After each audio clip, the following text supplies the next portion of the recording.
روزہ رکھا ہوا ہے، نفلی روزہ رکھا ہوا ہے. کہتے ہیں میں اور پریشان ہوا، میں نے فوری طور پہ سوال کیا کہ اب تو کدھر جائے گا؟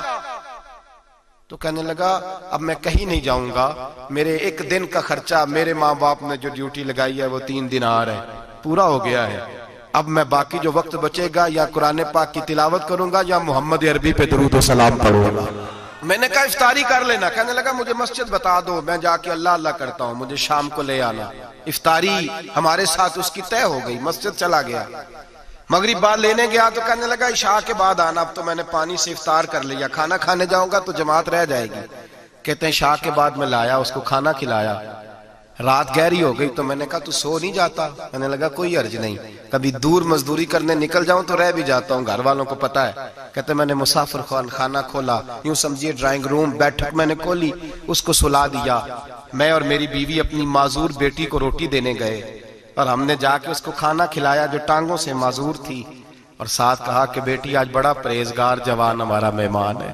آج چڑھتی جوانی اور تقوی کی روشنی اس کے چہرے سے چمکتی ہے.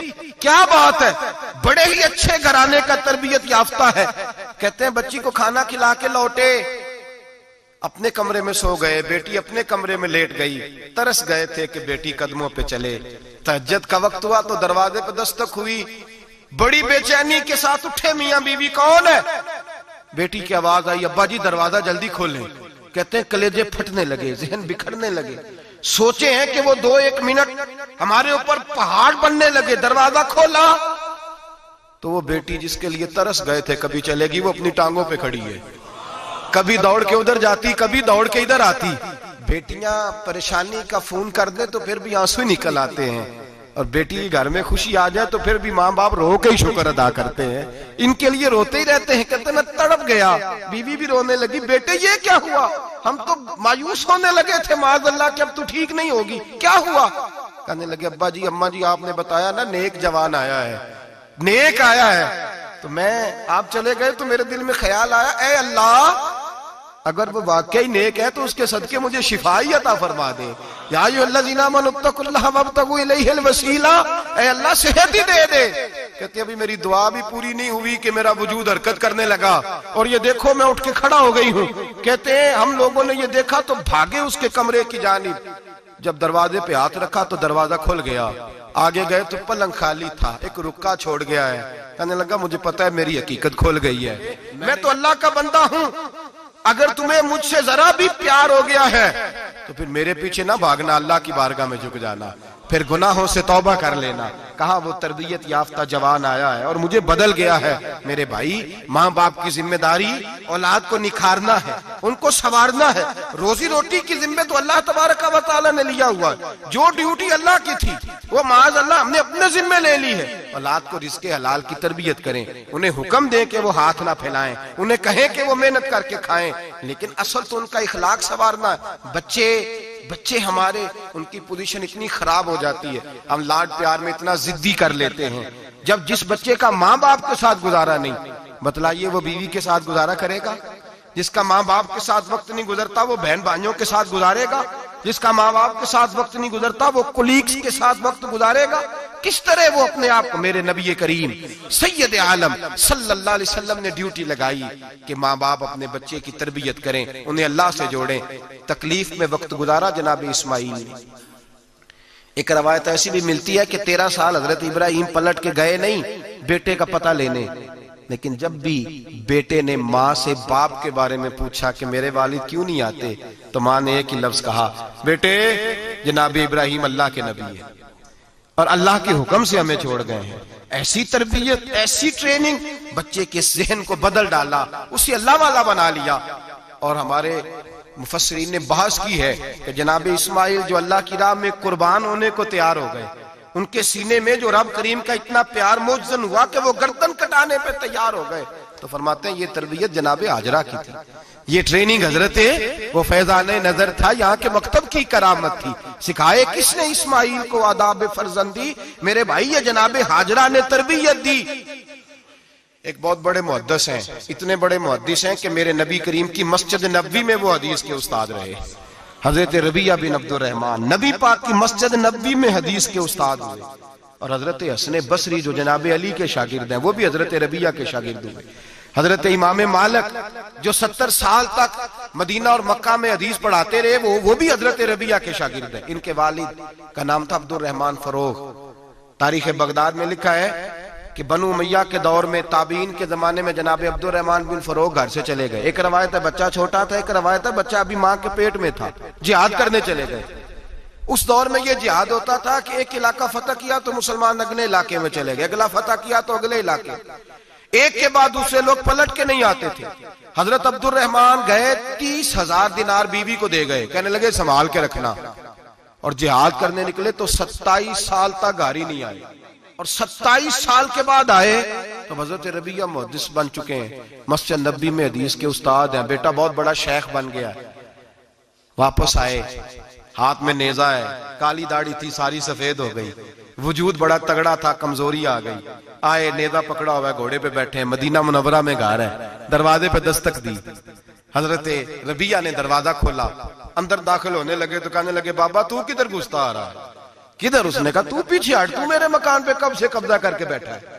بات تیز ہونے لگی, آواز تھوڑی بزرگوں کی بلند ہونے لگی تو اندر سے زوجہ نے سن لیا. وہ دروازے کی اوٹ سے دیکھنے لگی تو پہچان گئی, کہنے لگی ربیہ پیچھے ہٹ جا, یہ کوئی غیر نہیں ہے, تیرے والد گرامی ہے, یہ تیرے والد ہیں. اندر آئے, باپ بیٹا ملے, عصر کی نماز کا وقت ہو گیا, بڑا روئے. 27 سال کے بعد باپ لوٹا, 27 سال کے بعد بڑے روئے. نماز کا وقت ہوا تو حضرت ربیہ جلدی سے وضو کیا, مسجد نبوی شریف چلے گئے. جناب عبد الرحمن فروغ نے بھی کھانا وانا کھانا تھا, کھانا کھانے بیٹھے تو حکم دیکھے شوہر کیا کرتا ہے.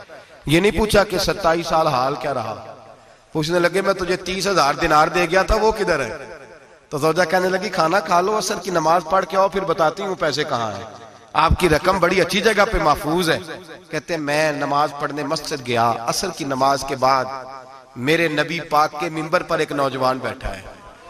گھر میں تو ان کا انداز ٹوپی پہننے کا تھا نا, سادے عام لباس میں, مسجد نبی میں جبہ پہنا ہے, سر پہ امامہ ہے, خوبصورت لب و لہجے میں رسول اللہ کے منبر پر بیٹھ کر, نبی پاک کے منبر پر بیٹھ کر. پتہ نہیں آپ کو اس بات کی لذت نصیب ہو رہی ہے کہ نہیں, عام جگہ نہیں, نبی پاک کے حضور کے منبر پر بیٹھ کر نبی پاک کی حدیثیں سنا رہے ہیں. اتنا بڑا مقدر. کہتے حضرت امام مالک جیسے لوگ, خواجہ حسن بصری جیسے لوگ کاغذ قلم لے کے حدیثوں کی سماعت کر رہے ہیں, ان سے درس لے رہے. جناب عبد الرحمن کہتے ہیں میری نظر اٹھی, کچھ بوڑھا ہو گیا تھا, کچھ اس وقت وہ ٹوپی میں سادے لباس میں تھے, پہچان نہ پایا.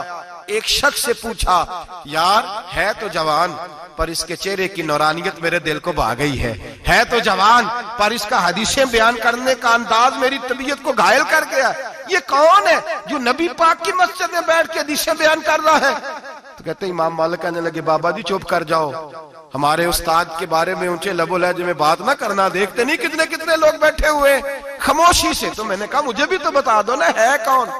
تو کہنے لگے کوئی عبد الرحمن فروغ نام کے بزرگ ہیں, یہ ان کے بیٹے ہیں, ربیہ نام ہے. کہتے ہیں جب لفظ کہے تو میرے یہاں سو چھلک کے باہر آئے اور میں حضور کی مسجد میں گر گیا اور رونے لگا کہ یہاں اور میرے رسول پاک سید عالم صلی اللہ علیہ وسلم کے منبر پر اور میرا بیٹا. کہتے ہیں میں تڑپ کے گھر گیا اور گھر جا کے میں نے اپنی بیوی کو جب دیکھا تو میرے آنسو نکل گئے. میری بیوی سمجھ گئی کہ یہ میرے محدث بیٹے کو دیکھ آیا ہے. کہتے ہیں بیوی رو کے کہنے لگی میں نے آپ کے 30,000 دینار آپ کے بیٹے کو مصطفیٰ کریم کی حدیث کا استاد بنانے میں خرچ کر دی. میں نے وہ 30,000 دینار خرچ کر دی ہیں, 30,000 دینار آپ کا بیٹا میں نے. تو کہتے ہیں میں اپنی بیوی کی طرف دیکھنے لگا, میں نے کہا قربان جاؤں, میں اگر اللہ کے دین کے رستے میں تھا تو نے میرے ساتھ نیکی کی ہے, میرا بیٹا بھی دین کے رستے پہ لگا دیا. میرے بھائی اللہ سے جوڑا, اللہ سے جوڑا. ان لوگوں نے اپنی اولادوں کو رب کریم والا بنایا, ان لوگوں نے اپنی اولادوں کو. اور پھر جب ارشاد فرمایا کہ چھوٹی چھوٹی برائی, ایک لقمہ حرام سے بھی وہ لوگ بچے. اور پھر جو آیت نمبر 18 نے کہا کہ وَلَا تُصَغِّرْ خَدَّكَ لِلنَّاسِ, بیٹے منہ پھیر پھیر کے نہ جا, پھیر پھیر کے نہ جا. اگر آپ ناراض نہ ہو تو ہم تربیت دیتے ہیں, کہتے ہیں اس بچے کے ساتھ نہ پھرا کر, یہ غریب ہے, اس کے ساتھ نہ پھرا کر. وَلَا تَمْشِ فِي الْأَرْضِ مَرَحًا, حضرت لقمان بیٹے سے کہتے ہیں منہ پھیر پھیر کے لوگوں سے بات نہ کر اور اکڑ اکڑ کے نہ چل. إِنَّ اللَّهَ لَا يُحِبُّ كُلَّ مُخْتَالٍ فَخُورٍ, اللہ کو وہ پسند ہی نہیں جو اکڑ اکڑ کے چلے اور اترائے. ابھی بھی رواج ہے کہتے ہیں دوستی لگانا تو اپنے برابر کے دوستوں سے، ایسے نہ ہو ہمارا سٹیٹس ہی نہیں، ابھی بھی وہ فرق جو تو سید بھی ہو، مرزا بھی ہو، افغان بھی ہو، تم سبھی کچھ ہو، بتاؤ کہ مسلمان بھی ہو۔ عاجزی کا درس دیا اپنی اولاد کو، عاجزی کا، ان کو ادب سکھایا، ان کو انکساری سکھائی، لوگوں کے اندر مل بیٹھنے کا درس دیا۔ جو آدمی انکساری والا ہوتا ہے، عاجزی والا ہوتا ہے، یوں سمجھو اسے شہد لگا ہوا ہے، دنیا خود اس کے پیچھے بھاگ بھاگ کے آتی ہے۔ جو سب کے ساتھ اس نے سلوک کرنے کا عادی ہوتا ہے، لوگ اس کے گرویدہ ہو جاتے ہیں۔ لیکن جس آدمی کو آپ اکڑنا سکھا دیں، جس بچے کو آپ کہیں بس تو ہے اور کوئی بھی نہیں، اس کی اپنی زندگی بھی اس کے لیے پریشانی والی ہو جاتی ہے۔ میرے نبی رحمت سید عالم صلی اللہ تعالی علیہ وآلہ وسلم نے ارشاد فرمایا، کسی باپ نے اپنے بیٹے کو جو سب سے اچھا تحفہ دیا ہے وہ یہ ہے کہ اس نے اپنے بچے کو اچھا ادب سکھا دیا ہے، اپنے بچے کو اچھا۔ حضرت لقمان کہتے ہیں بیٹے منہ پھیر پھیر کے باتیں نہ کرنا، زمین پہ اکڑ اکڑ کے نہ چلنا، اللہ کو اکڑنے والے لوگ پسند۔ ہارون رشید نے امام نسائی کی ڈیوٹی لگائی کہ میرے بیٹے کو حدیث پڑھائیں گارا آ کے، تو امام نسائی کہنے لگے یہ نبی پاک کا دین ہے، یہ میں اس کو رسوا نہیں کر سکتا، جس نے پڑھنا ہے میرے پاس آ کے پڑھے، اور جہاں سب بچے بیٹھتے ہیں وہیں پڑھے۔ ہارون رشید کہنے لگا حضور آپ کیا سمجھتے ہیں، میں نے بھی تو آپ کو آزمانے کے لیے یہ جملہ کہا تھا، یہ وہیں آ کے پڑھے گا جہاں سارے غریبوں کے بچے پڑھتے ہیں۔ اب تو روز استاد کٹہرے میں کھڑا ہوتا ہے، اسکول کے استاد کا تو مجھے نہیں پتا، پہلے مدرسے کا استاد تو روز بیچارہ ہاتھ باندھ کے چودھری صاحب نے کہنے سے میرے منڈے نو مارے تو 8000 کا مولوی ہے، اور میرا بیٹا تو 8000 کے روز گول گپے کھا جاتا ہے، میرے بیٹے کو تو نے مارا ہے، تجھے اپنی حیثیت کا پتہ ہے؟ روز استاد کٹہرے میں کھڑا ہوتا ہے، بچے فری میں مفت میں حافظ جی مفت میں حفظ کراتے ہیں، خدا جانے محترم کتنی مشکل سے ادارہ چلاتا ہے، اور بچے کے ماں باپ آ کہتے ہیں بلاؤ مولوی صاحب کو، اس کی طاقت کیسے ہوئی میرے بچے کو مارا ہے؟ وہ مولوی وہ جو کل دانے لینے آیا تھا وہ آج میرے بچے کو مارے گا؟ یہ رویہ ہے ہمارا۔ ہارون رشید بادشاہ نے اپنے بیٹے کو امام نسائی کے پاس پڑھنے بٹھایا۔ ایک دن حضرت کہاں لوگ کہتے ہیں بس بس بیٹا ٹھیک ہے، سیدھا سیدھا تو دین سیکھ کے آیا، ایسے کسی درویش کا مرید ہونا اور کسی عالم کی نوکری کرنا، اب تو بالکل ٹھیک ہے، پیر اساں بھی رکھے نے، یہ کہ تیرا طریقہ ہے، تو تو پیچھے لگ گیا ہے، یہ کس طرح کا تیرا رویہ ہے؟ ہارون رشید بادشاہ، ہارون رشید وقت کا مطلق العنان بادشاہ، امام نسائی ان کے بیٹے کے استاد ہیں، امام نسائی رحمت اللہ علیہ کے پاس بیٹا پڑھتا ہے، ہارون رشید گزر رہا تھا تو بیٹا وضو کرا رہا ہے، شہزادہ وضو کرا رہا ہے استاد جی کو، اور پیر دھلا رہا ہے۔ ہارون رشید گھوڑے سے گزرا تو اس نے دیکھا خانقاہ کے باہر، مدرسے کے باہر استاد جی وضو کر رہے ہیں اور بیٹا وضو کرا رہا ہے، سراہی پکڑی ہے، لوٹا پکڑا ہے، استاد جی پیر دھو رہے ہیں۔ ہارون رشید غصے سے اترا، ساتھ بہت سارے سپاہی تھے، انہوں نے کہا کہ یہ مولوی کو مارے گا، مولوی کو مارے گا کہ تو کس طرح میرے بیٹے سے یہ کام کاج کرا رہا ہے؟ کہتے نیچے اترے اور ہارون رشید نے جا کے نا زور سے ایک تھپڑ اپنے بیٹے کے چہرے پہ مارا۔ بیٹا کہنے لگا ابا جی میری غلطی کیا ہے؟ فرمانے لگے تجھے پتہ ہی نہیں تو کس شخص کے پاس پڑھتا ہے؟ تو پانی ڈال رہا ہے، تیرے استاد کو اپنے ہاتھوں سے اپنے پیر دھونے پڑ رہے ہیں، بیوقوف، ایک ہاتھ سے پانی ڈال اور دوسرے ہاتھ سے استاد کے پیر دھو، تجھے پتہ ہی نہیں کہ یہ شخص جب نبی پاک کی حدیثیں بیان کرتا ہے تو کئیوں کو مصطفیٰ کا دیدار نصیب ہو جاتا ہے۔ یہ پتہ نہیں تو کس محدث کا شاگرد ہے، ایک ہاتھ سے پیر پہ پانی ڈال دوسرے ہاتھ سے دھو، اس لیے کہ بانج علموں جو کرے فقیری وہ کافر مرے دیوانہ ہو۔ اگر تو نے دنیا میں کامیاب ہونا ہے تو اس سے فیض علم حاصل کر، بیٹے یاد رکھ، اگر تو اس کی بارگاہ میں حاضری دے گا تو تو آگے بڑھے گا۔ حضرت عمر بن عبدالعزیز کتنا بڑا شخص ہے، ثانی عمر کہا گیا، ثانی عمر کہا گیا۔ حضرت عمر بن عبدالعزیز رحمت اللہ علیہ، حضرت صالح بن کسان ایک محدث تھے مدینے کے، ان کے شاگرد تھے۔ بچوں کو ہم آج ہی کہاں بچے ادب کرتے ہیں، ساتھ کہاں ادب کرتے؟ ایک اسٹوڈنٹ مجھے کہنے لگا جی ہم ادب کرتے تھے جب تک استاد ٹیوشن نہیں لیتے تھے، اب استاد بھی تو ٹیوشن لے کے پڑھاتے ہیں۔ اور میں نے کہا خدا کے بندے کیا دے سکتا ہے تو استاد کو؟ حضرت علی فرماتے ہیں جس نے ایک لفظ پڑھایا مجھے گلی میں کھڑا کر کے بیچ بھی سکتا ہے، تو نے قیمت کیا ڈالی ہے؟ استاد کچھ بھی کر لے، استاد نے تو استاد ہی رہنا ہے نا میرے بھائی، لیکن وہ لب و لہجہ ہمارا موجود ہے۔ مجھے ایک دفعہ میرے کالج کے لوگوں نے بلایا، کہنے لگے آپ یہاں بھی پڑھے ہوئے ہیں اور مدارس میں بھی، تو ذرا فرق بیان کریں کالج کا اور مدرسے کا، کچھ بیان کریں۔ میرے ٹیچرز بھی تھے بہت سارے، تو میں نے کہا معذرت کے ساتھ یہاں تو بڑا مشکل ہو جائے گا بات کرنا، لیکن ایک جملہ میں نے مدرسے اور کالج میں ایک فرق محسوس کیا ہے۔ ہمارا مدرسے کا طالب علم آج بھی ہمارے جوتے اٹھا کے آگے رکھتا ہے، وہ آج بھی استاد کی موٹر سائیکل کو ٹاکی مارتا ہے، آج بھی صاف کرتا ہے۔ ہمارا مدرسے کا طالب علم آج بھی استاد کو پشت نہیں کرتا، لیکن کالج کا طالب علم پوچھتا ہے اسلامی آتلا آیا ہے، انگریزی والا آیا ہے، میں نے کہا اس کے تو لب و لہجے میں ادب نہیں ہے۔ اس لیے میں نے دونوں جگہ وقت گزارا تو میں سمجھا ہوں بڑے حالات خراب ہیں مدرسوں میں بھی، اب وہ کیفیت نہیں رہی جو بزرگوں کی تھی، لیکن پھر بھی اگر ادب ہے تو مدارس میں ابھی بھی ہے، ابھی بھی خانقاہوں میں ادب ہے، یہاں ابھی بھی خیر کی توقع موجود، وہاں سے تو رخصت ہو گیا، وہاں تو معاملہ اور طرح کا ہو گیا الا ماشاءاللہ۔ حضرت عمر بن عبدالعزیز جناب صالح بن کیسان کے پاس پڑھتے تھے، اسٹوڈنٹ تھے، اور پھر بعد میں آپ ان کے مرید بھی ہوئے، باقاعدہ درس لیتے تھے طریقت کا۔ حضرت جناب صالح بن کیسان کے پاس تعلیم تھی، ان کے والد جناب عبدالعزیز اس وقت مصر میں بہت بڑے تاجر تھے، جناب عمر بن عبدالعزیز کے والد، تو ان کے پاس چھوڑ گئے، کہا میرے بیٹے کی صرف ان کو دین نہ پڑھانا، اس کی روحانی تربیت بھی کرنا۔ ایک دن استاد جی نے عصر کی نماز کا سلام پھیرا تو حضرت عمر بن عبدالعزیز کھڑے ہو گئے، ایک رکعت ان کی رہتی تھی پیچھے، تو آپ نے نماز کے بعد بلایا اور بڑے میٹھے لب و لہجے میں کہا عمر کیا بات ہے تیری ایک رکعت رہ گئی؟ تو کہنے لگے استاد جی میں کنگھی کر رہا تھا، شیشے کے آگے کھڑا تھا، تو آئینہ دیکھتے دیکھتے بال سوارتے سوارتے مجھے پتہ ہی نہیں چلا، جب آیا ہوں تو لیٹ ہو گیا۔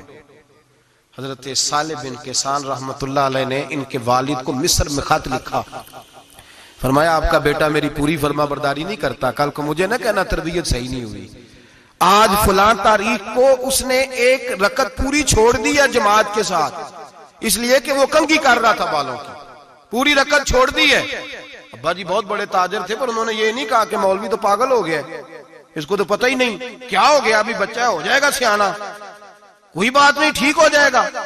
حضرت عبدالعزیز نے وہاں سے ایک شخص بھیجا پیسے دے کے، گھوڑا دے کے، فرمایا مدینے جاؤ، اور سیدھا مدینے آیا۔ حضرت عمر بن عبدالعزیز کو گھر سے اچکا، بلایا نہیں، زبردستی پکڑا، اچک کے گھوڑے پہ بٹھایا، حجام کی دکان پہ لے گئے، فرمایا اس کی ٹینڈ کر دو، نے بال کاٹ دیے اور بال کٹوا کے سیدھے حضرت صالح بن کیسان کے پاس لے گئے، کہنے لگے حضور یہ کھاتا ہے اس کے والد کا، میں نے اس کی ٹینڈ کرا دی ہے، جس بالوں کی وجہ سے اس کی جماعت رہ گئی تھی میں نے وہ بال ہی ختم کر دیے۔ تو اس کے والد کہتے ہیں آپ ذرا ذرا سے بھی بات، ایک ذرہ برابر بھی بچے کے اندر ہم کوتاہی برداشت، ہم اسے سنوارنا چاہتے ہیں، معاشرے کو دینا چاہتے ہیں، ہم ایک خوبصورت انسان بنانا چاہتے ہیں۔ تو حضرت لقمان کہنے لگے بیٹے تو چہرہ رخسار بدل بدل کے لوگوں سے بات نہ کر، اکڑ کے نہ چل، اس لیے کہ اللہ کو اکڑنے والے پسند، تو کیا کر وقصد فی مشیک وغضض من صوتک، درمیانی چال چل، آواز کو پست رکھ۔ ہم اپنے بچوں کو میانہ روی کا درس نہیں دیتے۔ اگر کسی کے پاس بہت زیادہ پیسے ہیں تو وہ بس کہتا ہے میرا بیٹا، میں نے سارے لاڑ دیکھے ہیں، میں نے ہر خواہش پوری کی ہے، یہ تو کوئی عقل مندی کی بات نہیں۔ ضرور خواہشات پوری کریں، اگر ہیں تو کنجوسی کرنے سے منع کیا ہے نبی پاک صلی اللہ علیہ وسلم، لیکن بچے کو معتدل رکھیں، اسے دھوپ اور چھاؤں دونوں کا پتہ ہونا چاہیے۔ اگر زمانے میں کبھی کڑی دھوپ آ جائے تو اسے اندازہ ہو کہ میں نے یہاں کیسے کھڑے ہونا ہے، اس کو درمیانہ اور میانہ روی کا اسے درس دیں، اسے پتہ ہو، وہ نرم دل بھی ہو اور برائی کے مقابلے میں ڈٹ جانے کی طاقت بھی رکھتا ہو۔ بچے کو درمیانہ رستہ، میرے نبی کریم علیہ الصلوۃ والسلام نے فرمایا ما علم نقتصد، جو درمیانی چال چلتا ہے وہ کبھی تنگ نہیں ہوتا، اور خیر الامور اوسطھا، سب سے بہترین رستہ وہ ہے جو درمیانہ ہوتا ہے، جس میں افراط و تفریط نہیں ہوتی۔ بچوں کو درمیانہ پن سکھائیں، ان کو ان کے لب و لہجے کے اندر ایسا مزاج پیدا کریں کہ جس کے اندر وہ اپنی دنیا کے اندر بڑے سنور کر، بڑے نکھر کر وہ ترازو لے کے نکلیں تو وہ پورے عدل کے ساتھ اپنی زندگی گزاریں۔ اور فرمایا وغضض من صوتک، آواز کو پست رکھ، چلا چلا کے نہ کبھی بچوں سے بات کریں اور نہ کبھی بچوں کی بات سنیں۔ بچوں کے لب و لہجے میں ٹھہراؤ ہونا چاہیے، ان کی آواز کا بھی ادب ہے، ان کی آواز، ان کو بولنے کا بھی ڈھب سکھائیں، ان کو بتلائیں کہ تم نے گفتگو کیسے کرنی ہے۔ اس لیے ارشاد فرمایا ان انکر الاصوات لصوت الحمیر، بے شک سب سے بری آواز گدھے کی آواز ہے۔ اللہ سمجھنے کی توفیق عطا فرمائے۔ آخر دعوانا